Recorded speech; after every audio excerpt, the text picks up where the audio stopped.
আরে হুজুর পড়ে গেছে। আরে হুজুর, আপনার পা থেকে অনেক রক্ত বার হইতেছে। হে আল্লাহ, আমি আপনার নামাজ পড়ে আইতেছিলাম, তারপরে আমি ব্যথা পাইলাম। আরে হুজুর, চলেন মার্কেটে যাই। প্রথমে আমি নামাজটা পড়ে আসি, তারপরে যাবো নে। ঠিক আছে হুজুর, আমি এখানে অপেক্ষা করবো আপনার জন্য। আরে হুজুর, চলেন ডাক্তারের কাছে যাই। হ্যাঁ ঠিক আছে, চলো।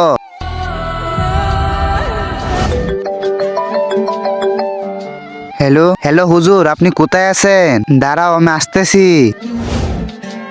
আরে হুজুর, আপনার পায়ে কি হইছে? আরে ভাই, আমি আসতেছিলাম, তখন আমি একটা উস্তা খাই ফেলাইছি। আরে হুজুর, আপনি তো বাইকে বসবেন, আসেন বসে পড়েন। আরে ভাই, পায়ে অনেক ব্যথা করতেছে, তুমি একা মার্কেটে চলে যাও। আচ্ছা ঠিক আছে। এ আল্লাহ, আমি তো কোনো ওষুধ কাম করে আসছিলাম না, তোমার ইবাদত করেই তো আসছিলাম। তারপরেও আমি ব্যথা পেলাম। এখন থেকে আমি কখনো তোমার ইবাদত করব না।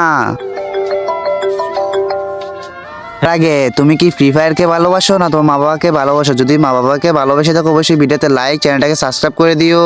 আর ভিডিওতে লাইক, চ্যানেলটাকে সাবস্ক্রাইব না করলে আমি বুঝে নেবো তুমি তোমার মা বাবাকে ভালোবাসো না। আর কমেন্ট বক্সে লিখে যাও 1 না 2। হ্যালো, এটা কি আপনার বন্ধু রেহানের নাম্বার? হ্যাঁ, এটা আমার বন্ধু রেহানের নাম্বার। রেহানের অ্যাক্সিডেন্ট হয়েছে আর ওর খুব খারাপ অবস্থা। কি বলছেন এগুলো? সব মানুষের মধ্যে দুঃখ কষ্ট আসবেই, কিন্তু আল্লাহর ইবাদত ও নামাজ পড়ে আল্লাহ তাআলা তার দুঃখ কষ্ট কমিয়ে দেয়। হে আল্লাহ, তুমি আমাকে মাফ করে দাও, এখন থেকে আমি সবসময় তোমার ইবাদত করব।